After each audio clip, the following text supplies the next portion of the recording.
Hi everyone, welcome back to another edition of videos, and today we're going to be doing another analysis video from one of my recent online classical games. So as you know, I wanted to try and get all my classical games analysed before I start my next classical game, which is this coming Tuesday. So when I'm recording now, that's about in 6 days time, and of course I want to sort of start burning the midnight oil, so to speak, with getting these analysis videos uploaded and shown to you guys for not only my own improvement, but also to show you guys a little bit of some of my analysis and some of the things that I think about when I'm preparing and analysing during my games. But before I start, obviously I want to make a quick public service announcement to ask you all, make sure you subscribe to the channel, click the like button if you'd like me to make future content on chess. This month I will just say we've seen the biggest spike in growth in this channel, but I would also like to welcome all 300 plus, it's amazing, 300 plus subscribers that we have had join the channel since lockdown. So welcome to you all, hope you enjoy the content and I hope you enjoy this particular video. Right, so this was a game that I played, as I say, online. This was part of the National UK League. The team I'm playing for, we're playing in the Division 6, which is the bottom division. Obviously, we've never had an online chess club before, so we thought, okay, well, we'll just join one of the, we got put in the lowest ranked division. But this was an interesting game. I think this was against Oxford, and interestingly, my opponent, I think it was Oxford Juniors, weirdly enough, but really when my opponent was only 10 years old, which might surprise a lot of you. So I was playing essentially a prodigy here, a 10-year-old prodigy. He was incredibly good, played incredibly well, but he's, as I say, he's not your average 10-year-old. This kid I've seen has been playing in Terra Finals.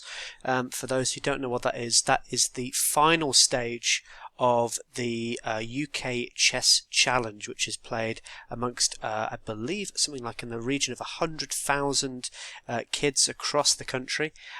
So, to get to the Terra Final, I think you need to be in the top 100 of those kids, which is a very, very impressive result to get to that point. I've actually arbitered at some of these Terra Finals, and some of these kids are amazingly good. Some of them, they're way better than I am, and they're probably only like 12, 13 years old, which is incredible. But in any case, I was playing on the white side here. And before this game, I did a little bit of homework on my opponents. I did want to play the Blackmar-Diemer because I've been playing around with it, and I wanted to see if he's played against it. There was only a small handful of games, but I noticed that he played this one particular line against it that I think is actually quite. You can play quite an interesting, weird variation against it that I wanted to show you a little bit of today. So, game started d4, knight to f6. c3, d5, e4, and here my opponent captured, and I now play f3. Just so you're wondering, knight here is better. But again, this is part of the homework. I knew he wouldn't play like this. I've sort of seen what he had played previously. But knight here is very playable afterwards. After knight recaptures, d takes. There is a different gambit line that I can play here with bishop to c4. This is known as the Hopsch Gambit, I believe it is. Hopsch Gambit, I don't know. I can't pronounce it. But essentially, white is down a pawn, but he tries to get some active play. You'll be looking at ideas of maybe c3, queen creating this battery, and eventually maybe looking to exchange off the second pawn anyway.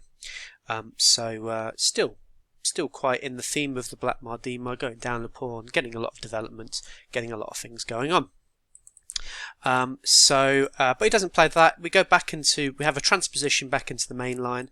f3 is played, e takes f3, knight takes f3. So what's the whole purpose of this? Why are we doing all of these things? Well, essentially, that's part of my style. I like to play these gambit lines. The whole purpose of giving up the pawn is I've got good command of the center. I've got better developed pieces than my opponents, but on the flip side, my opponent's up a pawn, so there's a trade-off always with these things, but it gives me some very interesting positions to play with. So here my opponent played bishop to f5. This is known as the Tartakova variation. I wouldn't say it's the best variation to play against the Blackmar-Diemer, which was why I was quite happy to see him play this, because I've seen him play it before. The problem with this is it's all to do with the potential tactics on b7. So when you develop your bishop early, the problem with it is it always leaves behind this weakness, and as you can see here, there's a weakness that's been left behind on b7. So I've got some potential attacks later in the position, which we'll see in a bit, to try and take advantage of the fact that this bishop has now relinquished its defense of this square. Now, again, I was sort of preparing a line here, and I've got a good DVD on the Blackmar-Diemer by an international master known as Andrew Martin. I actually love a lot of his videos. A lot of my opening repertoire is based on some of his analysis. This particular one, though, this particular video, I believe was from the 90s, so it probably predates a lot of the computer age. So I actually think some of his lines are a bit dodgy now. But it's still a very interesting move. So here I played knight to h4. It's a very ugly, weird looking move, but it just has a simple plan of, okay, what are you going to do with this bishop? Where is this bishop going to go? You know, it's not so easy to put it to a useful deployment. But the main line, interestingly enough, Andrew Martin, he absolutely hates the main line and thinks that it is probably losing for white. But actually, when I look at the line again, and obviously this is with the hindsight of computer analysis, I don't actually think the main line's all that bad, and perhaps I should have maybe gone, or maybe even analysed this particular line to some degree. So knight to e5 is the mainline position here. This just has the simple idea of pushing with g4 and creating some problems for this bishop. This bishop's developed early. Let's attack this bishop early. Why not? So e6 is typically played. So getting ready to develop the other bishop out, and is nicely defending this bishop here now. g4. And it's interesting because in the actual analysis that Andrew Martin did, he argued that this particular line allows white to commit hara-kiri essentially. So which is a bit of a overreaction, I would say. As well, I don't think it's that bad, to be honest with you. So now bishop to e4 can be played. Afterwards, knight takes on e4, knight takes on e4. This queen to e3 idea, now threatening checkmate in one. But there's a simple way that, well, I say simple, there's an interesting way that black can parry this threat, and that's to create his own threats. So the line continues, queen to h4 with check. Where does this king go to? It's not a very simple question. If we come forward, then we're blocking our bishop. If we go to the side here, well, there's this check that comes in. But queen to d1, this is how the line continues. Now, knight to f2 with check. Now the king has to go somewhere else again. He obviously doesn't want to go back to e1 because that will come with a discovered check. And either other square that it goes to, it's going to block the bishop either way. So let's say king to d2, after which knight takes on g1, knight takes on h1, queen takes on h1, and it's a very, very interesting position. White is down here, but I wouldn't say it's totally lost. There's still some potential problems that black needs to try and solve here. If I turn on the engine, it absolutely loves black here in this position. I think it just says black is totally winning. But instead of capturing this knight, this is where the line gets incredibly interesting. And perhaps, as I say, maybe I should have played it. Queen takes on f7. And in the video and the DVD, Andrew Martin admits that he does not think that this line is any good. He thinks, okay, there's a check, but where do you go from here? The The continuation though is fascinating. So king to d8, bishop takes on e6. Now, well, not threatening mate because the knight's there. So now what does black do in this position? So if, let's say, c6 is played, knight to f7 with check, king to c7, and then, well, it's interesting. I think king to c3. This is getting a bit funny. You know, now we're threatening this stuff. So if I go back, I think a slight improvement if I do this, then knight takes here, queen to f7, king to d8. I wonder if this is a slight improvement. Now can I capture here? Oh, maybe not actually, no, because that falls. Interesting. Okay, so I don't think actually probably queen to d2 is probably a little bit better. I'm just looking at these with the engine at the minute. But as I say, very interesting lines. So there is some potential counterplay for both sides to play for. So anyway, none of this nonsense happened in the actual game. I played this even more nonsense looking move, knight to h4. And it's a funny move, but I actually don't think, you know, by playing the knight this way, let's be honest with ourselves, you know, it's probably not the best place for the knights. Later in the position, after these pawn moves, you know, potentially without then hanging the knight, which is what kind of happens in the game itself. Okay, so the game continued. Bishop to g4. This is the idea. Queen to d3. Now that we've moved this bishop off this square, we can now play our queen here, which is now threatening to come to b5 with a very nasty check on the cards. So, you know, this bishop a little bit misplaced now. Knight came to d5. And here I did h3 was played. A better move actually, d5 is actually very, very strong. After which, you know, if let's say the knights were to capture, we can, well, just take back the knight, that's fine. I meant if actually this knight came to e5, I should say. Queen to d4, now hitting this knight. This knight might want to move back here, after which there is this very interesting e5 idea, which does sort of hold the position just momentarily, but I think this is okay for white. And I think he's now got this very good wedged pawn here. You know, there's some potential ideas of, you know, maybe at some point in the future doing these discovery attacks and then against this b7 pawn. So instead of this, I played h3 now, so hitting the bishop. Bishop came back to e6. Very happy to see this move as it does block in this e7 pawn. But I actually don't think it's all that bad as it does do one thing. It now prepares d5 with the knights, which is a bit of a problem for me as it does allow him to swap off at least one set of minor pieces. He's up materially, so being able to exchange off pieces is definitely not a bad idea. It does give him a nice favourable endgame, simply because he's up a pawn already. If he can get rid of some of my weapons, he should have a very good endgame position. So, going into the rest of the game, so bishop came to e3, and here, as I say, knight to d5, very deadly move. But now g6 was played, so I was quite happy to see this. I guess the idea of g6 was to get ready his bishop onto g7, but now I castle long.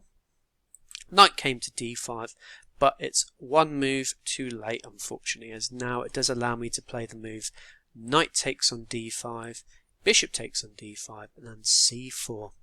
And here black is in a lot of problems. You will notice that he is going to lose a piece here. If he just simply moves his bishop back to e6, then d5 comes a very simple fork, totally winning in this position. If, let's say, the knight tries to struggle his way out, well, queen to e4 looks pretty good. The fork is still on here in this position. Also, if let's say the knight came to b4 trying to wriggle his way out again, once again I think actually a simple continuation here is either b3, it's now hitting both these pieces.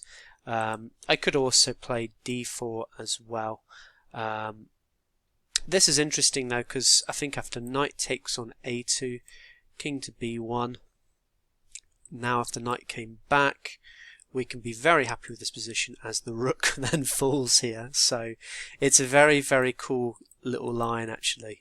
So coming here, forking both this and this as well. So lots of problems for black to try and deal with. So as I say, this is obviously not a great move.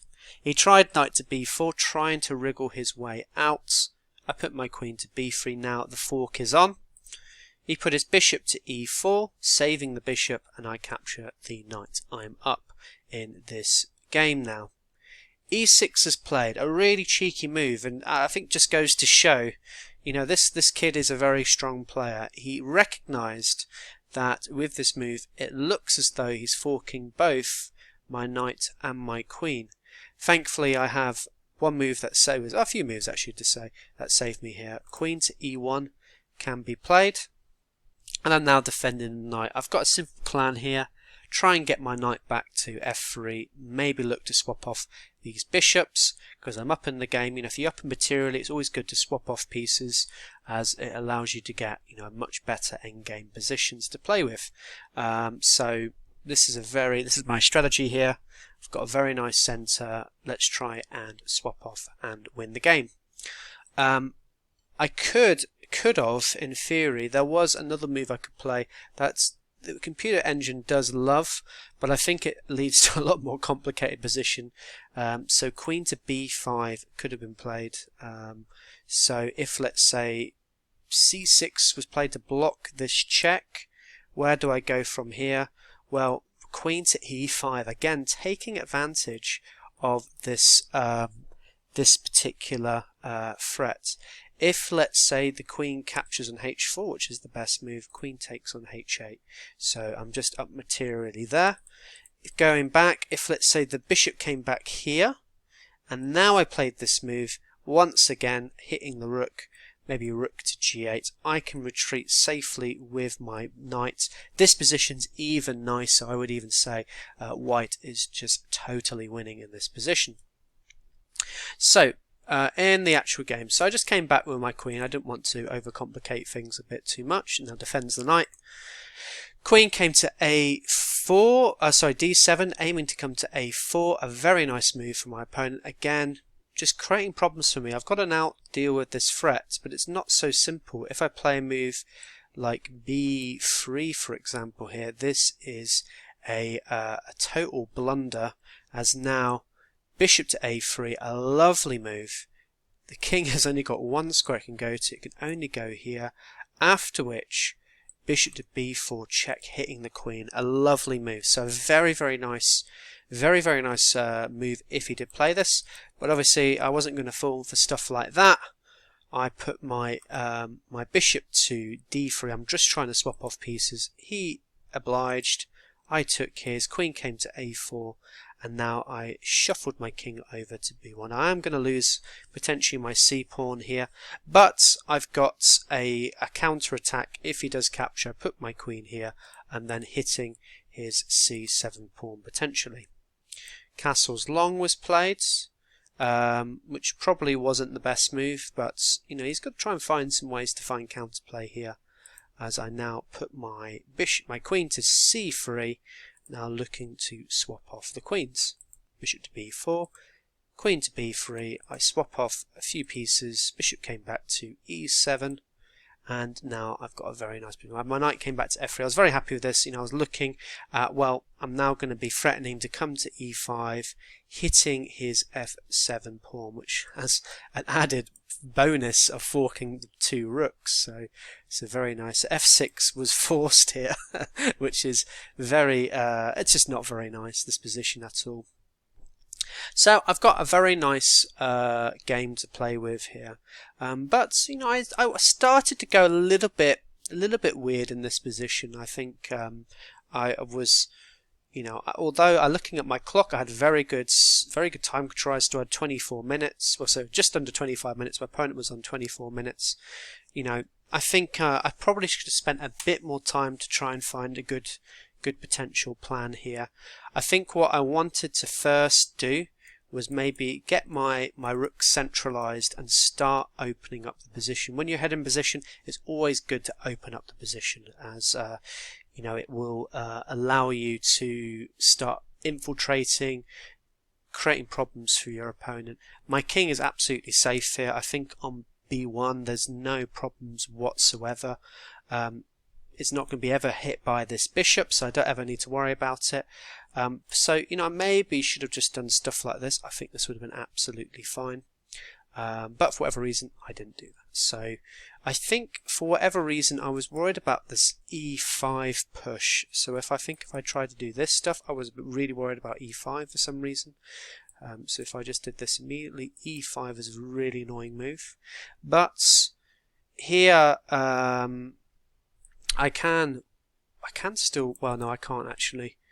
This is the problem, is this is the other issue with it, is there's this fork, which is why I was a bit worried about it. So I wonder if I could just do this first. e5 can still be played, king to c2. I'm not sure, but you know, I really want to get these rooks centralized, but I've just got to worry about the tactical problems with doing that in this position. But I'm still ahead. So in any case, right, so f6 was played, my king came to c2. I'm getting ready to try and activate this plan. The rook came to d6, and well, there's some problems here. You know, I don't like this rook potentially coming here, just probing for weaknesses in my position. But again, maybe I shouldn't have been too concerned about this sort of stuff. I put my bishop to f4. I thought, why not just hit the rook? The rook came here, and now I've got a bit of a problem. How do I defend this c4 pawn? If I move my rook across, this bishop move comes in, and that has the added problem of, after I move my rook, this rook captures with a check. So not ideal at all. Here I played knight to d2, now defending this. And the other rook came to d8, now hitting this pawn again. And here, I guess this is probably my only kind of, I guess, weak move in this game, which was king to c3, and it now totally traps this rook. And I wasn't too happy about it. Now this rook is a bit paralysed over on this king side. There are some potential problems. You know, if these pawns ever started rolling, this rook has nowhere to go. So it's not a nice position to be in. If after a6, you'll see here that all the moves that the rook can move to, you can't actually go anywhere. So not a nice position to be in. g5 was played though. My bishop came back to g3, and he played f5, which really wasn't very good. As it now just allows me to jump my bishop back into this lovely dark square. Very happy to have this position now, as it just anchors my entire position. Very good square for the bishop to be in. He tries to exchange off. I was happy to see this again. I just put my knights to f3. I'm now defending, but also simultaneously attacking here. g4 was played. I thought, great, let's exchange some pawns off, open up the position. My knight jumped to g5, sorry, now hitting this pawn. He captured the bishop, I captured back, and here my opponent made the final mistake of the game, rook to c5. Now relinquishing his defence of e6 from my knights, I now took, and this has the added benefit of now hitting both his rooks. Well, he captured here on e5. There was a few more captures. But I'm able to convert this position nice and easily. I'm up a rook, so I'll just a matter of technique now. I'm now threatening checkmate on this last move, so he has to move his rook back. I start taking a few pawns and trying to swap off as best I can. Here I can capture the rook now. I swing my rook across, put my king to d5, c7 was played, b7. I'm just slowly creeping in the position, and then I was able to deliver checkmate with the king and the rook. So very, very nice ending. And actually, you know, I was very happy with my play in this game. There wasn't any. I don't think I played any really bad moves. My opponent did have good chances to come back in the game a little bit there, but you know, as I say, he's still a very young player. I imagine in a couple of years' time he's going to absolutely batter me in any future games that we play, as he is certainly a very, very strong player for his age. And you know, I look forward to seeing where he goes in his chess. But in any case, thank you for watching, guys. I'll have some more of my games very soon. Take care. Bye bye.